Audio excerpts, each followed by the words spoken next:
가정에 아들을 둘을 댄 아빠가 있었어요.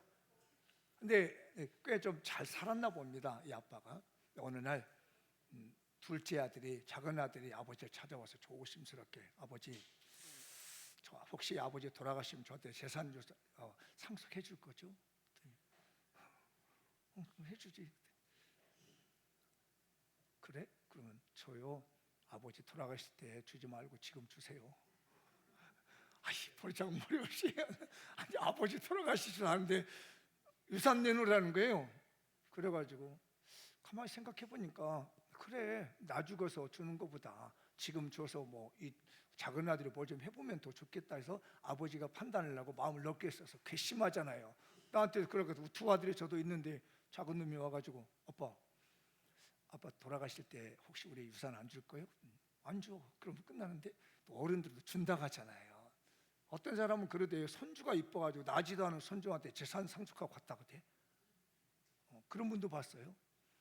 이제 그러는데 아버지가 가만히 생각하니까 작은 아들만 주면 안 될 것 같아. 큰 아들도 줘야 되겠다 생각했어요. 그래서 큰 아들을 불러가지고, 야, 내가 재산이 이렇게 있는데 네 동생이 재산을 달라 한다. 그러니 어떻게, 동생만 줄 수 없어 너도 줄 테니까 나눠라. 아버지 재산도 가져. 그래서 이제 나눠줬네요. 아들하고, 큰 아들하고 작은 아들하고.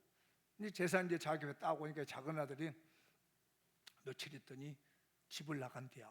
그 집을 싹 정리하더니 재산을, 아이씨, 알미워 죽겠는 거예요. 아버지 미안해, 개고생해가지고 버렸던 재산을 갖다 둘째 아들놈이 그걸 딱 챙겨가지고 다 팔아먹은 거야 이게. 그래서 아니, 아버지 나 돈 벌러 갈래요 하더니 이 아들이 그 재산 싹 팔아가지고 갔어. 근데 이게 웬일이야? 갔는데 그 나라가 흉년이 들어가지고 경제가 왕장 엉망진 거야. 지금처럼 안 돌아가는 거야. 뭘 해도 안 되는 거야. 사업을 해도 안 되고, 그리고 다 까먹었네. 아니, 그만둔 아버지 재산을 다 까먹고 난 다음에 돌아가자니 자신이 정말 자존심도 상하고, 그래가지고 거지가 돼가지고 동네를 이렇게 다녀서 혹시나 일용직 안 써주나 하고 다니는데 써주는 사람이 없어. 왜? 다 어려우니까. 그러고 봤더니 어느 부잣집에서 돼지를 치고 있는 거야 이게. 근데 그 나라는 돼지면요 신에게 저주받은 짐승이라고 생각해가지고 가까이도 안 합니다. 아버지가 부자일 때는 돼지는 왜 저주받은 돼지였기 때문에 생각도 안 하는데, 우선 똥구멍이 포도청이라고 살아야 되잖아. 그래가지고 돼지 치는 데 가서 하는 거예요. 나는 저주받은 인생이다. 그런데 거기서 뭐 돈도 베드로 안 주는 거야. 배가 너무 고파. 이럴래도 잘하는데 돼지가 먹는 열매를 같이 먹어. 근데 그것도 사실 얼마 있으니까 없어져 버리는 거야. 사람들에게 뭐 좀 달라고 하는데 사람들도 안 주는 거예요. 이 둘째 아들이, 작은 아들이 생각합니다. 우리 아버지 집에는 하여튼 먹을 게 있을 텐데, 내가 아버지에 있을 때는 이렇게 굶어본 적이 없는데, 돼지도 먹는 음식도 못 먹는 불쌍한 내가 되었구나. 아파트도 뭐 잘못했다고 빌어볼까? 아파트 용서해달라고 해볼까? 용기를 냈습니다. 내가 죽어도 아빠한테 매를 맞아 죽더라도 난 아빠한테 가야 되겠다. 아빠가 나를 어떻게 받아주지 않을지라도 내가 여기서 거렁뱅이 돼가지고 뭘 주워 먹는 거, 돼지도 먹는 것도 못 먹는 내 인생보다는 그래도 우리 아버지 집에 가면 하인보다는 낫겠지. 우리 집에 하인들은 먹는 것도 잘 먹고 사는데 나는 그보다 못해. 종들보다도 그래도 내가 종만큼은 살겠지 싶어서 끼니 때문에 배는 안 고프겠지. 근데 면목이 없는 거야. 아버지 재산 미리 뺏어가 달라고 그래가지고 갔다 왔으니까 어떻게 해요? 그래도 용기를 냈습니다. 그때 집에서는 무슨 일이 있냐면, 아버지가 작은 아들을 보내놓고, 아이고 이렇게 흉년인데 날씨도 않고 이놈 어떻게 지낼까? 해만 뜨면 저 멀리까지 나와서, 아이고 우리 아들 안 오니, 우리 아들 어떻게 지내니? 아빠의 마음이 그런 것 같습니다. 저도 두 아들이 있는데 미국에 있는 많은 아들 생각하고 물살나 생각하면 아이고, 이놈들 어떻게 지낼까. 저도 잘 몰랐습니다. 근데 이 아빠가요 그렇게 아들 재산 가지고 가놓고 기다리는 거예요. 멀리 기다려. 근데 어느 날 저 멀리서 한 젊은이가 비틀비틀고 고개 떨구면서 이렇게 오는 거예요. 저 멀리 보이는데 아빠의 눈에는 벌써 아들이야. 너무 처량하게 오는 거야. 쳐다보지는 못하고 하는 거야. 멀리서 본 아빠가 그걸 보면서 눈물을 하락 쏟아내면서 아들아! 달려가서 보니 부자 돼 보겠다고, 성공해 보겠다고 재산 미리 받아가지고 간 작은 아들이었어요. 아들아, 얼마나 고생 많았어. 나 너 보내놓고 하룻밤 제대로 못 잤다. 아버지 미안합니다. 아버지의 선택가 다 버렸고요. 아버지 저 아들로 생각하지 말아주세요. 저 아버지 종보다 못하니까 오늘부터는 저를 아들로 생각하지 말아주세요. 저는 아버지 하인으로 살게 평생에 죄값 갚으면서 살겠습니다. 무슨 얘기야 내 아들아.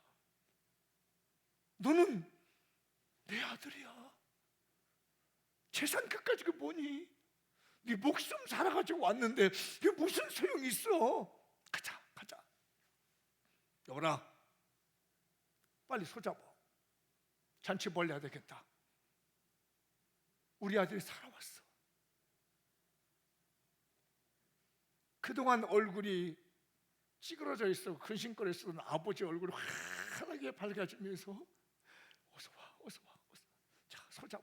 빨리 잡아 빨리 잡아. 잔치를 쫙 벌여놨습니다. 이 아들이요 어떻게 못 먹잖아요. 배가 너무 고파서 보니까 해놓은 만찬도 제대로 보니까 아니야 아들 어서 먹어 어서 먹어 어서 먹어. 아이고 우리 아들 너무나 금지렸구나. 어서 먹어 괜찮아 얼른 먹어 천천히 먹자 천천히. 그리고 노래를 불러주면서 우리 아들이 왔다 왔다 노래 불러주는데 그때 마침 큰아들이 밭에 나가서 일을 하다가 이제 시장기가 돌아서 돌아왔습니다. 오는 시간인데 이상하네. 자기 동 집에서 자꾸 뭐 노랫소리가 안 나고 사람들 떠드는 소리가 안 나는 거예요. 잠깐 온 사이에. 이게 뭔 일이야? 가까이 왔더니 막 사람들이 몰려가지고 잔치가 벌어지는 거예요. 그래서 종한테 보냈으면 야 김서방 이리 봐. 왜? 도련님 지금 우리 집에서 뭔 일이 벌어진 거야? 우리 집에 그동안 이런 일 없었는데 뭔 일이야? 그랬더니 둘째 도련님이 작은 도련님이 돌아왔어요. 무엇이라? 무엇이 어쨌다고? 정말 우리 아버지는 내가 집에 있을 때는 아무것도 안 해준 동생이 재산 다 털어먹은 동생 오니까 잔치 벌여줘? 아버지! 뭡니까 지금? 아버지요! 저놈이 우리 집 재산 다 털어먹었는데 잔치는 뭐예요 아버지? 좋잖아요 아버지! 아버지가 얼마나 고생해서 번 재산인데 이걸 갖다 털어먹은 아들 갖다 왔다고 손잡아줘요? 잔치 벌려요? 아버지 한번 생각해보세요. 내가 그놈 동생놈 나갔을 때 나한테 무슨 잔치를 한번 해본 적이 있어요? 나는 죽으라고 나가서 밭에 가서 일만 했는데 그때 아버지는 잘했다고 말 한마디 안 했어요. 화를 버럭 냅니다. 아버지가 말합니다. 그래 큰애야 네 말도 맞지. 그런데 아빠로서는 네 죽은 동생이 살아왔는데 어떡하면 좋으니? 그리고 내가 너한테 재산 다 줬잖아. 여기 있는 재산 다 네 거 아니야. 그 문제가 있어? 너 재산 다 줬는데 동생이 살았다 돌아왔으면 어떻게 하면 좋겠니? 아빠는 살아온 동생이 너무 귀하다. 너는 어떻게 생각하니? 여러분들의 아버지라면 어떻게 생각하겠으며, 여러분들은 큰아들이라면 어떻게 생각하겠습니까? 이게 바로 누가복음 15장에 나오는 탕자 이야기입니다. 아마 여러분들은 들으시면서 아셨을 거예요. 둘째 아들을 여러분은 어떻게 생각하십니까?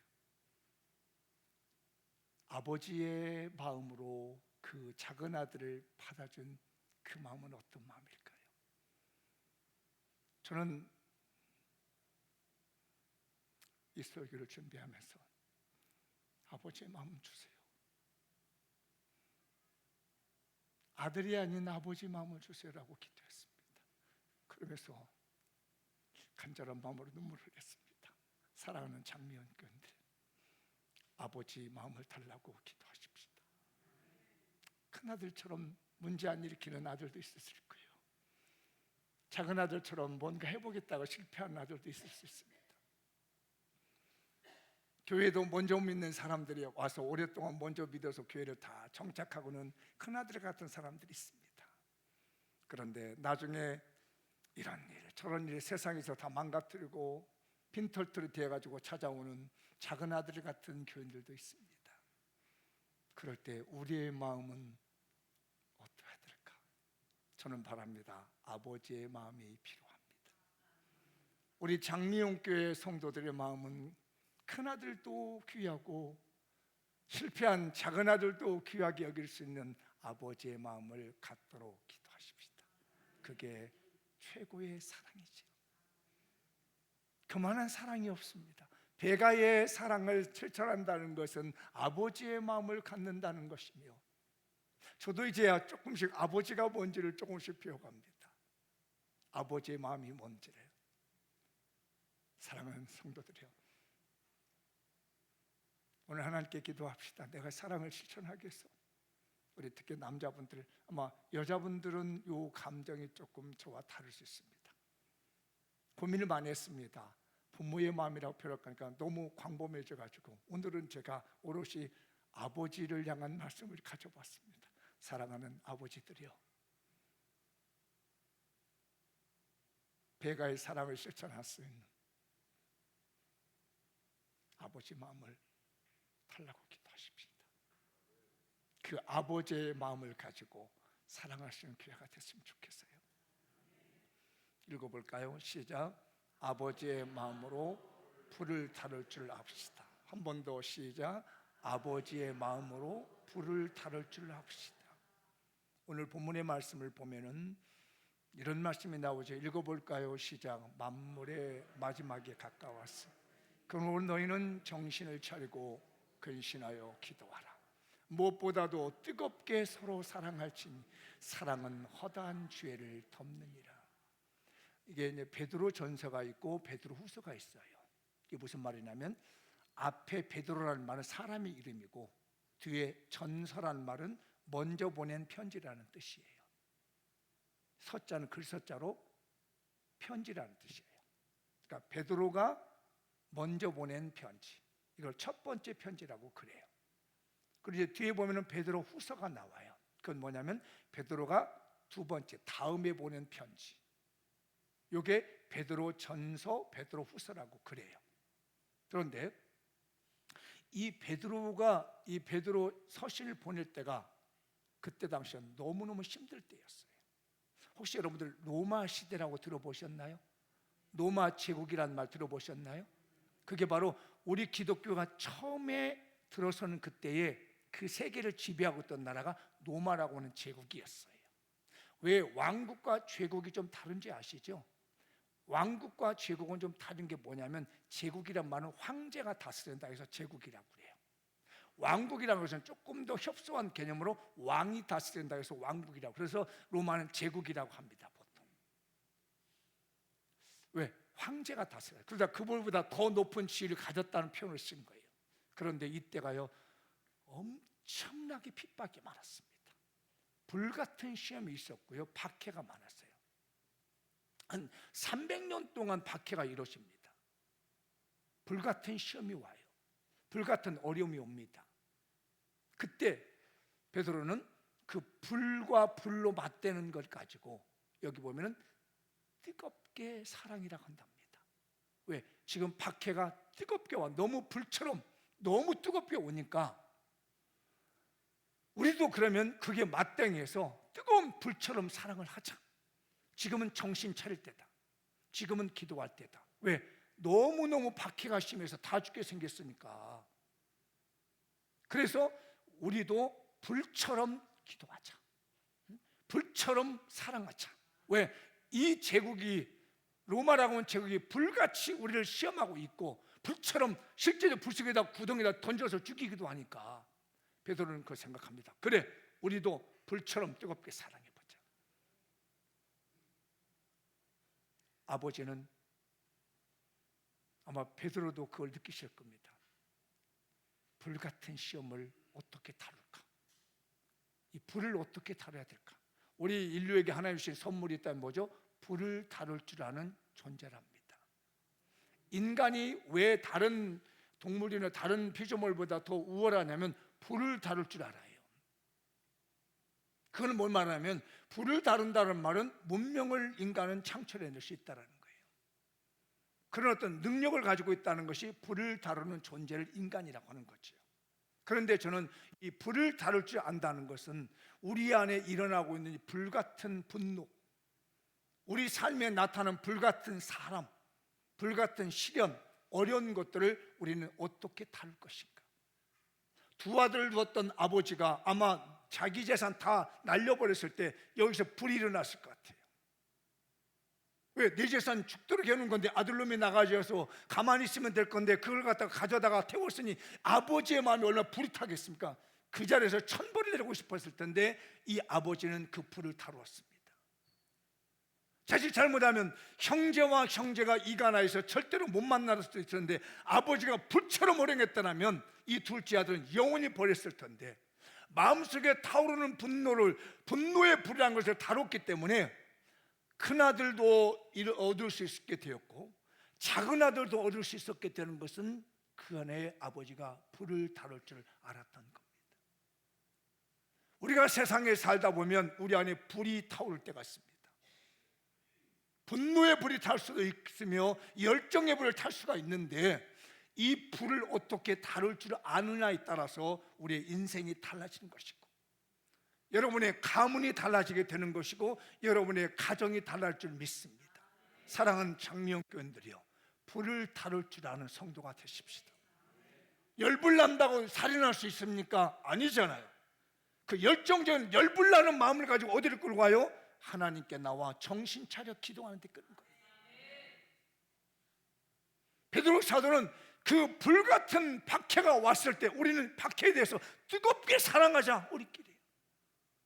이게 불을 다룰 줄 아는 사도였던 거죠. 우리 교회도 불을 다룰 줄 아는 교회가 되십시다. 그래서 보면 이 베드로 전서를 보면 연도가 60년, 이게 정확하진 않아요. 베드로후서가 66년에서 67년경에 했어요. 근데 이 연도는 추론이기 때문에 정확하지 않습니다. 베드로 사도가 죽은 연도가, 여러분 베드로 사도가 어떻게 죽은지 아시죠? 십자가에 거꾸로 매달려 죽었습니다. 그러니까 66에서 68년 이때가 어느 때면은 64년에 네로 황제가 로마에 화재가 나니까요, 이 책임을 기독교인들이 돌렸습니다. 저것들이 반란을 일으켜서 우리 로마 시내에 불을 질렸다. 그러니 기독교인들 다 죽이자. 그래서 불 나가지고 불이 생긴 거예요. 그러니까 이 현재 당하고 있는 문제가 뭐 때문에 생기냐면 로마의 신하에 불이 난 것을 이 황제는 이걸 다뤄가지고 어디로 돌렸냐면은 기독교인 돌린 거예요. 그러니까 네로는 사람을 죽이는 데 불을 다룬 겁니다. 그런 가운데에서 베드로가 복음을 전하다가 잡혀서 66년에서 68년 사이에 그 불 때문에 불이 잘못 우리에게 해석됨으로 말미암아서 십자가를 순교했어요. 바로 이어서 사도 바울이 순교합니다. 이 불같은 복음을 전하다가 주 67년에서 68년경 두 사도가 지금 현재 죽은 곳이 뭐냐면 현재 베드로 전서와 후서의 상황인 거예요. 로마에 불을 질른 이 사람이 기독교인이라고 몰아붙여가지고 그 불 때문에 불같은 시련과 박해가 오니까 베드로가 딱 지혜가, 야, 우리도 뜨겁게 사랑하자. 저 사람들은 나를 불같은 방화범으로 몰았고, 저 사람들은 우리에게 불같은 시험과 박해를 주지만 우리는 이 불을 이용해서 우리 성도끼리 사랑하자. 우리나라가 경제적으로 어려워지고 상황이 별로 좋지 않습니다. 이 불같은 시련, 우리 정신 차려 깨어 기도함으로 이 불을 활용할 수 있는 교회가 됐으면 좋겠어요. 불을 잘 다도록 하십시다. 제가 잘 쓰는 건데 여러분 생각해봐요. 우리가 늘 쓰고 있는 불이 없으면 절대 밥 못 해 먹습니다. 아마 오늘 아침에도 불에다가 익혀서 밥을 잡수셨을 거예요. 근데 그 불이 잘못되게 되면 우리 집을 태웁니다. 잘못 사용하게 되면. 그런데 그 불을 잘 사용하면 우리는 에너지를 만들게 되고 인간이 살 속에 필요하게 만드는 게 불이라는 거예요. 이 아버지들이 할 일이 있습니다. 아버지 같은 마음을 가진 사람이 있습니다. 내 삶에 있는 불들을 잘 활용할 수 있어야 되겠어요. 여러분의 삶의 시련의 불을 잘 활용해 주십시오. 여러분의 마음속에 있는 분노의 불을 잘 활용하셔가지고 영혼을 뜨겁게 사랑할 수 있는 아버지가 되도록 하십시다. 어머니가 되도록 하십시다. 그런데 이 사랑한다는 단어가 아가페라는 단어였습니다. 근데 제가 이번에 설교 준비하다가 한 가지 아가페라는 단어를 새롭게 알았습니다. 이제 저희들이 보는 이 사전이 있거든요. 헬라어 사전, 히브리어 사전들이 있습니다. 근데 제가 지금까지 그렇게 많이 봤는데 이 단어를 보여, 사랑의 잔치라는 말을 못 봤어요. 아가페의 사랑이 뭐냐면 사랑으로 잔치를 벌이는 거예요. 물론 이제 그 뒤에는 주님께서 인간의 죄값을 사하여 주시기 위해서 몸을 제물로 드린 십자가 희생을 말할 때는 아가페 사랑이라고 그래요. 희생적 사랑을, 십자가 희생을 말할 때는 아가페인데 여기에 잔치를 벌였다는 말이 있더라고요. 그래서 아까 누가복음 15장에 있는 아버지가 그 둘째 아들, 작은 아들을 위해서 사랑하는 마음으로 잔치를 벌이는 것이 아가페였었던 거죠. 몽둥이를 때려 죽여도 시원치 않는 아들이었는데 오히려 더 아버지의 마음으로 넓게 품고 사랑의 잔치를 벌여주고 있는 것이 아버지 마음이라는 거죠. 우리 교회가 매 주마다 사랑의 잔치가 열렸으면 좋겠습니다.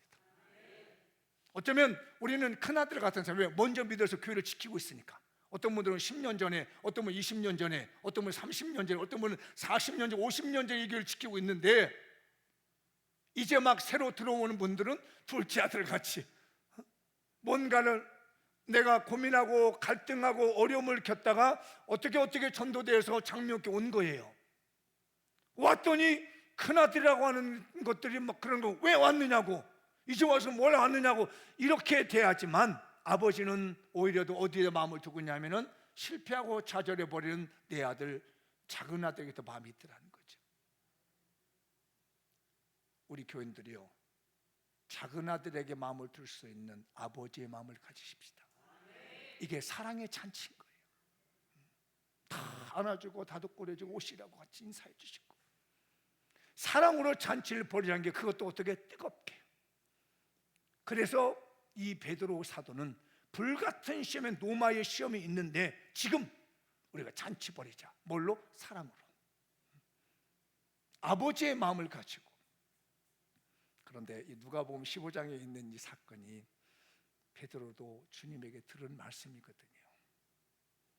왜냐하면 베드로는 수제자였기 때문에요. 들은 말씀입니다.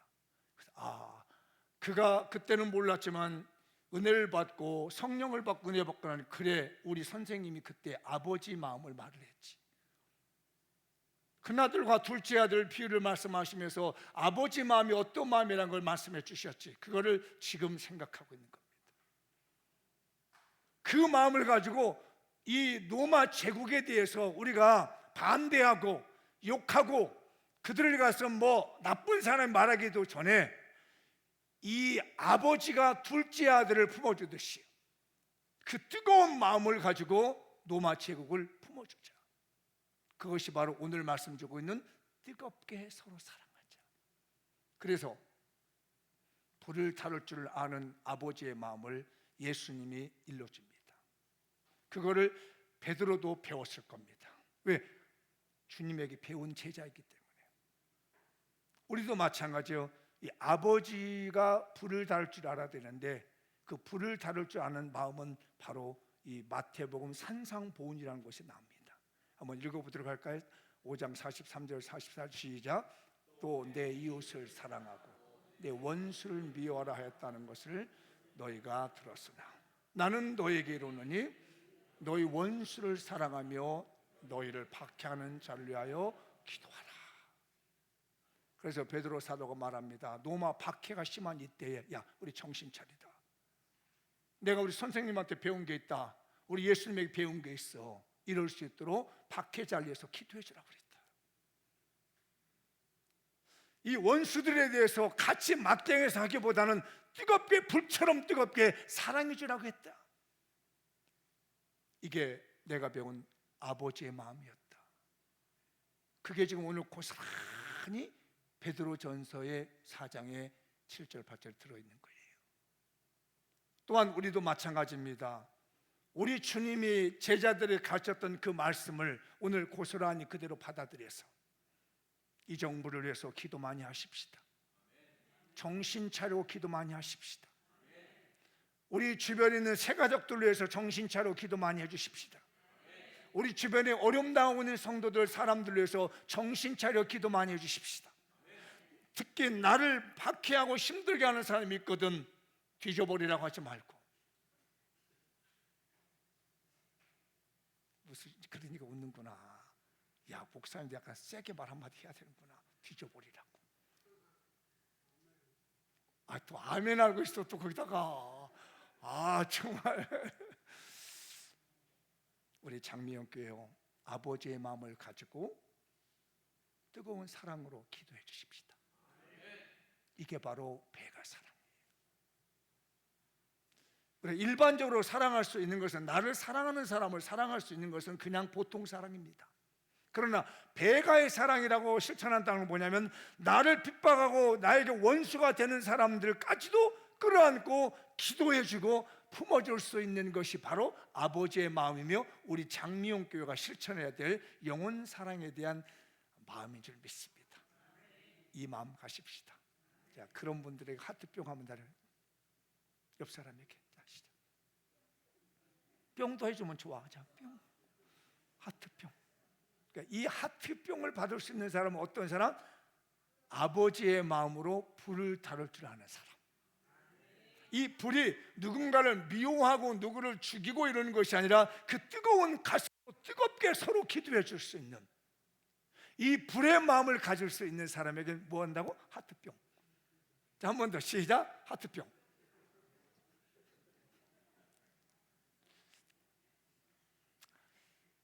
우리 아버지 마음을 가집시다.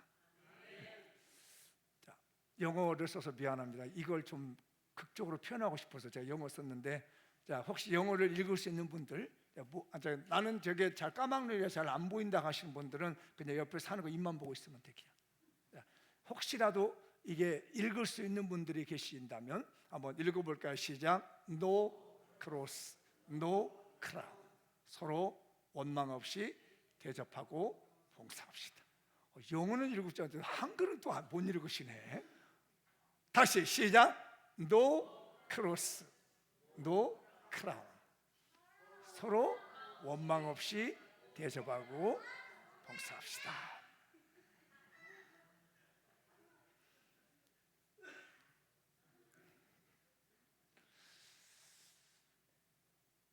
시대가 참 어려운 시대입니다. 우리도 그렇지만 이 베드로 전서를 쓰고 있는 시대, 아까 말씀드렸잖아요. 64년에 노마 화재가 났을 때 그 책임을 다 불천범을 기독교인으로 몰아세워서 엄청난 사람이 죽는 그때입니다. 그러니까 여기저기서 죽는 집안이 생기는 겁니다. 어제는 같이 있었는데 처형당하게 되고요, 사자벌이 되고요. 그런 이쪽에서 얼마나 힘들어요. 이 집은. 그러면 찾아갑니다. 기도 눈물로 같이 해주고, 아씨, 왜 예수 믿다 이런 일 당하는 거야? 왜 이러는 거야? 우리 이러지 말고 가서 대접해주고, 집사님 힘내자, 힘내. 정말 눈물겨운 구절입니다. 여기저기서 죽어나가고 있단 말이에요. 예수 믿는다는 것 때문에. 그 사람들 가서 시신 정리하랬더니 아이 왜 내가 해? 안 해 나. 나도 가서 죽으면 어떻게 하려고. 이렇게 하지 말고 가서 그러다가 장례 치러주고, 먹을 게 없는 사람이 있으면 내가 먹을 거 갖다가 이렇게 챙겨주고. 야, 십자가 없는 면류관은 없다. 십자가 없는 면류관은 절대 있을 수가 없어. 이러면서 서로 다 다독거려줍니다. 또 십자가 때문에 어렵지. 그래, 이 십자가 없으면 면류관도 없는 거야. 우리 서로 도와주자. 여러분, 우리 교회가 됐으면 좋겠어요. 십자가 없는 면류관은 존재하지 않습니다. 고난이 없는 영광의 길은 존재할 수 없습니다. 제 간증적인 간단히 얘기하면 저희 결혼해가지고 91년도인가요? 어느 교회 전도사가 있었습니다. 전도사로 있었습니다. 그때도 사실 먹을 것이 별로 없었을 때거든요. 그러니까 하루에 한 끼니씩 먹고 살 때였습니다. 뭐 전도사 시절 뭐 다 그렇죠. 뭐 하루에 한 끼니. 근데 어느 날 금요일 날 저녁인가 끝나는데 저희 아내가 그래요. 전도사님, 십자가 없는 영광도 없네요. 신명기도 끝나고 하는데 그 얘기를 해요. 십자가 없는 영광이 없어요. 그때 당시 이제 우리가 많이 불렀던 찬송가가 영광의 길로 걷기 전에 갈보리 길로 걸어라. 이 찬송을 많이 눈물로 부렸습니다. 그래서 저도 이게 이제 그걸 조금 제가 세련되게 만든 것이 노크로스 노크라운이거든요. 근데 그때 한 끼만 먹었어도 지금 어째 제가 한 끼 먹은 것 같아요. 어때요? 저 한 끼 안 먹고 세 끼 다 먹은 것 같으죠? 대답 안 하네. 요즘은 그렇다고 그래요. 한 끼 먹는 사람들하고는 굉장히 인정받는다고 그래요. 혹시 아세요? 하루 세 끼 먹는 사람은 삼식이 세 끼. 두 끼 먹으면 두식이. 근데 세 끼 다 먹고 간식까지 먹으면 갓나 새끼.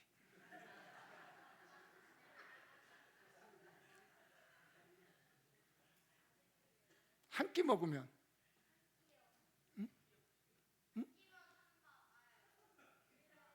한 끼는 한식시. 집에서 밥 한 끼도 안 먹으면, 혹시 알아요? 집에서 밥 한 끼도 안 먹는 남편이 있어. 그 사람을 아내가 뭐라고 부르는 줄 알아? 영식님. 어쩌면 나는 갓나 새끼인데 나는.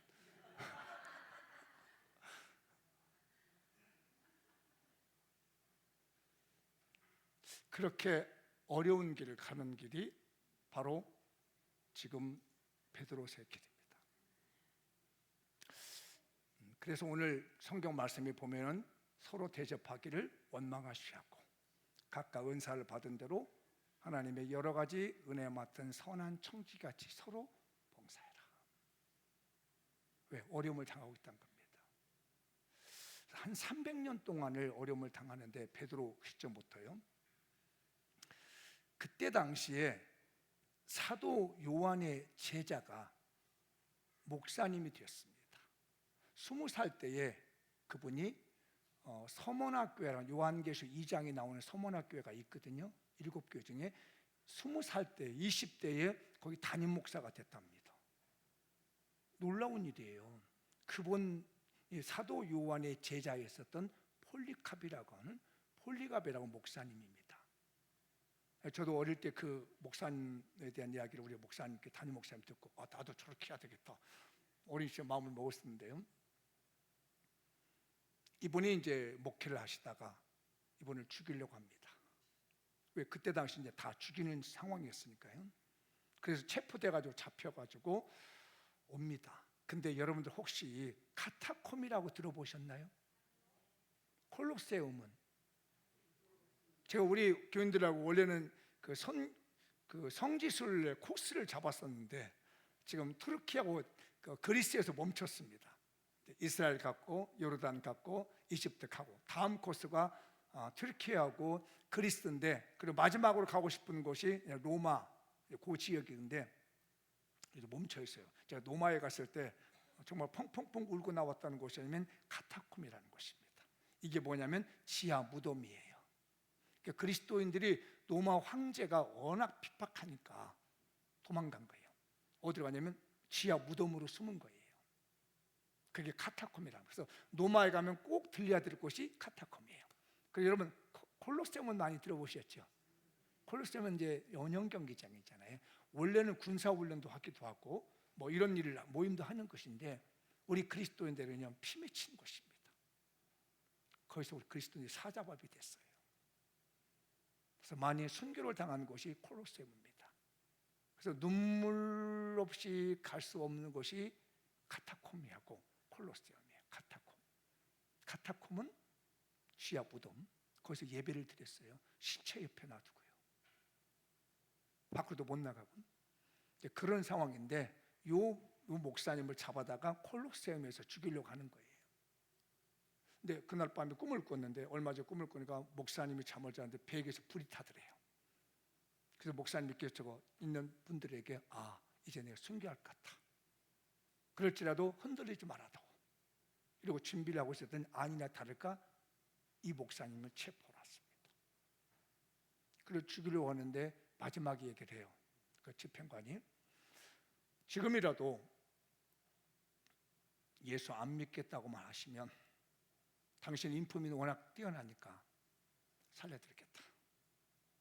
이 자리에서 예수 안 믿겠다고 해라 라고 했더니 이 목사님이 그때 당시에 86세였나 봐요. 감독이라고도 합니다. 당시에는 목사님을 감독이라도 불렀어요. 폴리가 감독이라고 해요. 서문학교의 담임 목사님입니다. 그때 이런 얘기를 합니다. 우리 예수님은 나를 86년 동안 한 번도 모른다고 하지 않았는데 내 목숨 지키기 위해서 내가 지금 예수님을 모른다고 할 수 없다.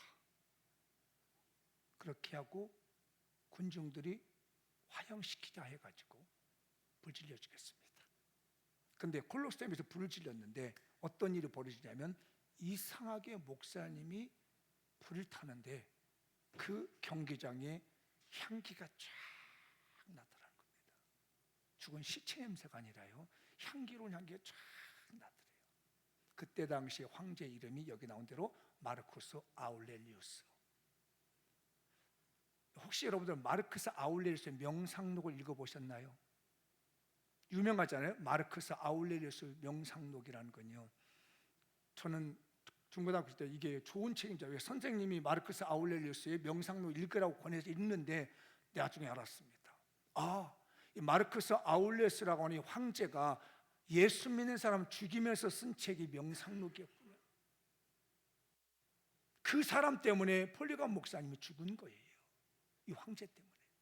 그 시기가 지금 베드로 서신을 쓰고 난 얼마 후에 일어난 일이에요. 그런 상황에 빠져 있음에도 불구하고 베드로는 뭐한다?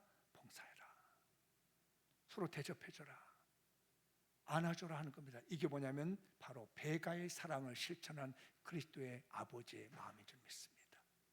이런 로마가 핍박을 하다가 마지막 왕으로 여기 나오는데 300년 동안의 박해가 종식이 되는 때가 이 디오클레티아누스라고 하는 사람이 마지막에 이 사람이 황제가 되고 난 다음에 여기 나오는 지방 노예 아들 출신인데요, 자기가 황제하고 난 다음에 2년 동안에 그리스도인을 한 4,000명을 죽였답니다. 예수 믿는다고요. 정말 극악무도한 왕이 이 사람 디오클레티아누스.